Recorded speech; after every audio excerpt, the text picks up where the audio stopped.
It bears repeating to congratulate, particularly Madam, because there is no question, sir, that this issue about women empowerment and equality is an issue in Nigeria. So I commend the President for finding you worthy of being appointed. And Mohammed, looking at your CV, you are all qualified. The issue for me is not qualification. It's your policy choices. And that is where I would like to learn from you. Everywhere in the world, the nation state make deliberate effort to protect local industries, not because we like the owners of those industries, but because we want to create jobs for Nigerian people. Those jobs will not be achieved by weeping for the jobless. It is by supporting businesses, particularly manufacturers that are labor intensive, like refineries. Over the years, NUPRC, which you were a part of, invited and issued refinery licenses to so many. Fortunately, we have had one big one, and others not so big, and some modular refineries. Unfortunately, access to crude by these small modular refineries has been an issue. And your predecessor that was removed, and I celebrated it last night, he needed to be hanged. In my previous statement, I said, if we don't hang him, he will hang Nigeria.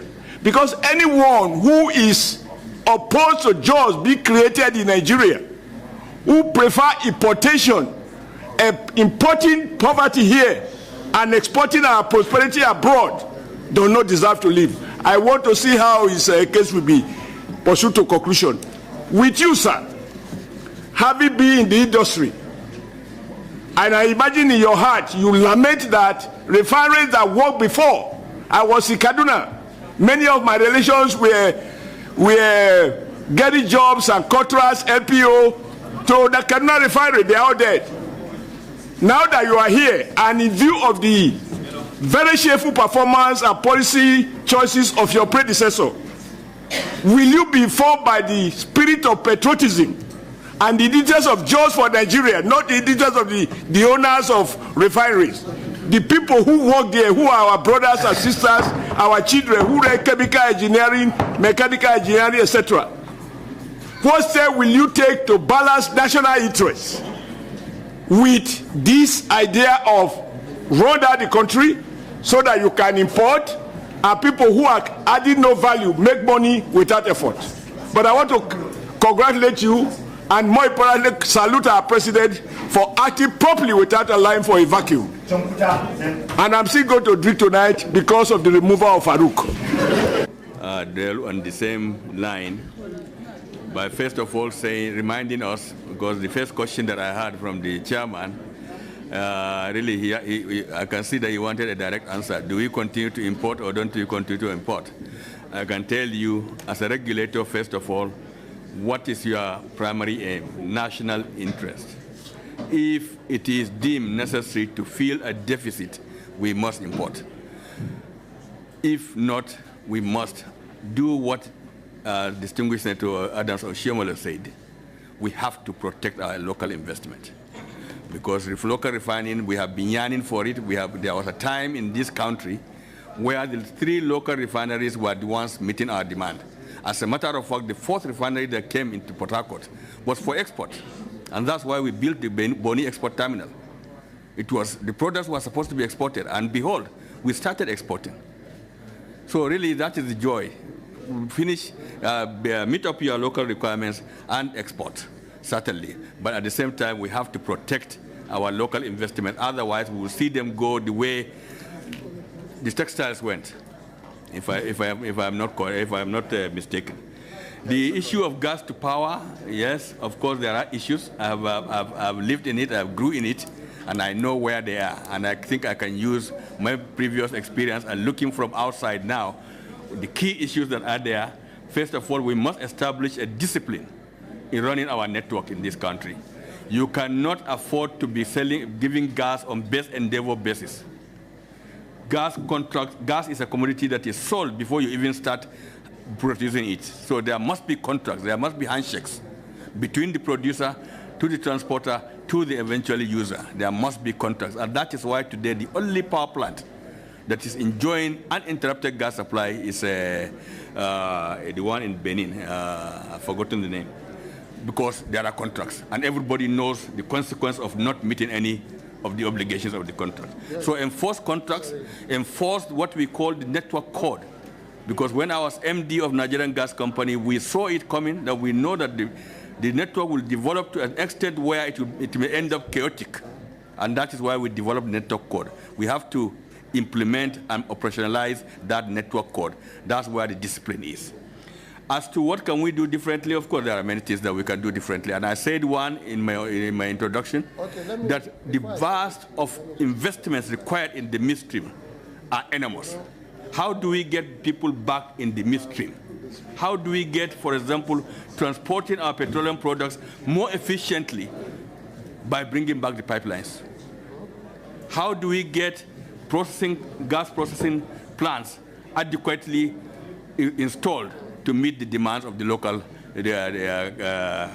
domestic market? Those are the kind of things. And most importantly also, which is very key in terms of quality enforcement, quality is key in what you do.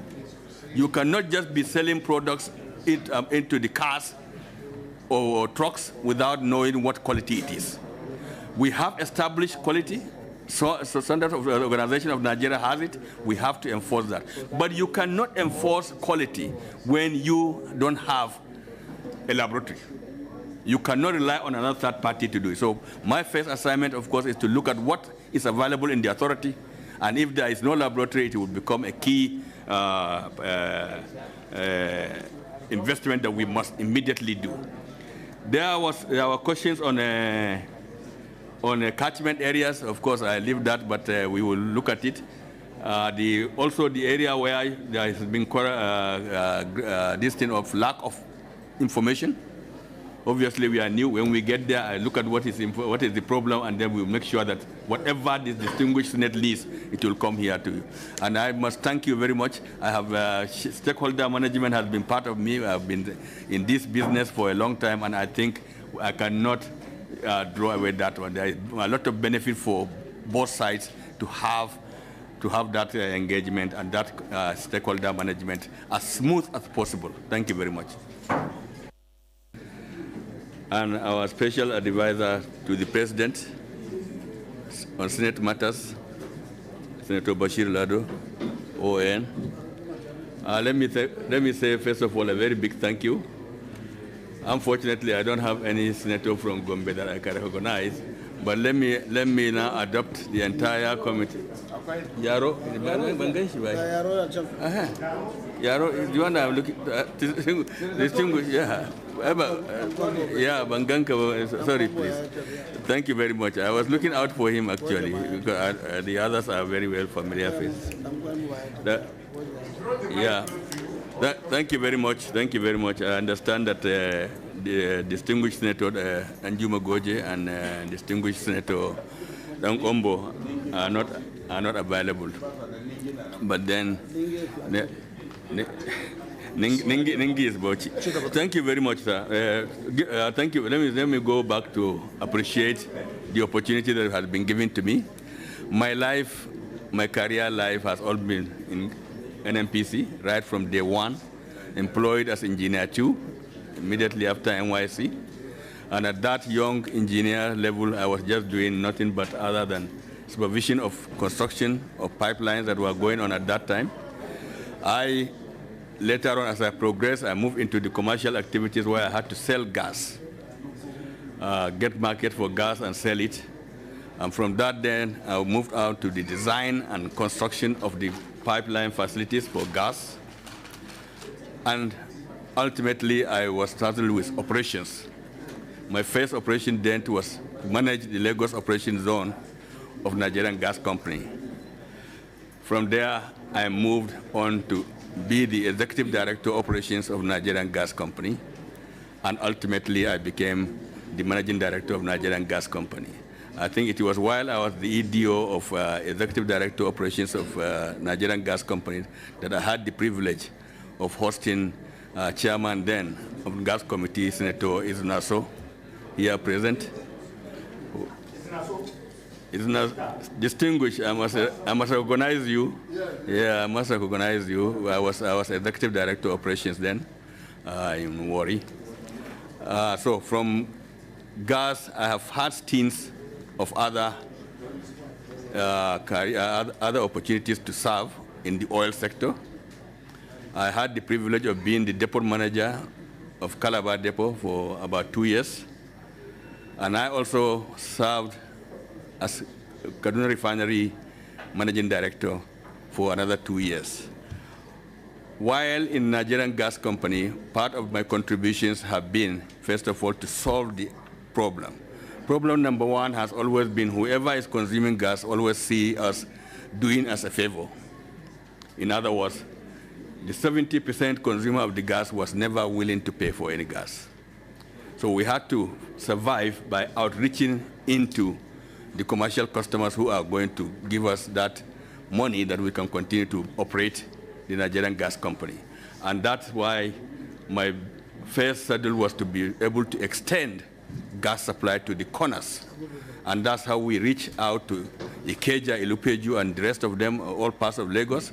And we even went up to Abeokuta by extension, and all other spur lines also towards the north, between Oben and Ajakuta, where we had to extend gas to Obajana and some brick companies around Ofunene. And in the east, we also had to extend our transmission beyond the NAFCON and the rest of them to extend into the neighborhood of Trans-Amadi and the rest of it, to serve the industries, thereby getting more money for Nigerian Gas Company to survive. Because it was very clear that without any contract with the power sector, you can never get money from the power sector. And also, part of the issues that we face in Nigerian Gas Company is how can we secure the molecules? And that is what gave birth to our gas master plan. We sat down and developed that gas master plan that came up with domestic obligations on the IOCs that whatever gas you produce, you must dedicate certain gas for domestic use. And that is what gave birth to that. In the refinery, I also was the one who initiated 60%, at least 60% utilization level of Kaduna Refinery. And while I was there, Kaduna Refinery worked up to that 60% level. And for other assignments that have been given in NNPC, especially the transformation aspect, because at some times we had to transform NNPC from being what we are to where we wanted to be. And I was a key member to some of the transformation activities, especially to do with technology. I also opportuned to be one of those architects who extended the gas beyond the borders of Nigeria into the West Africa. And I even served ultimately as the chairman of the board of directors of West African Gas Pipeline Company. From my antecedents, of course, now what I have is a privilege given to me by Mr. President, who deemed it fit, believing that I will perform a regulatory role. And I think my preparation, my antecedents, my own experience in the entire value chain of oil and gas is enough for me to have that. But what I see from outside really is that there is a massive opportunity that we have, especially in the midstream, downstream sector, where tremendous investment, if we look at what we need on the investments of the midstream alone, is billions of dollars, and that is where priorities will be. Thank you very much. I represent Imo West.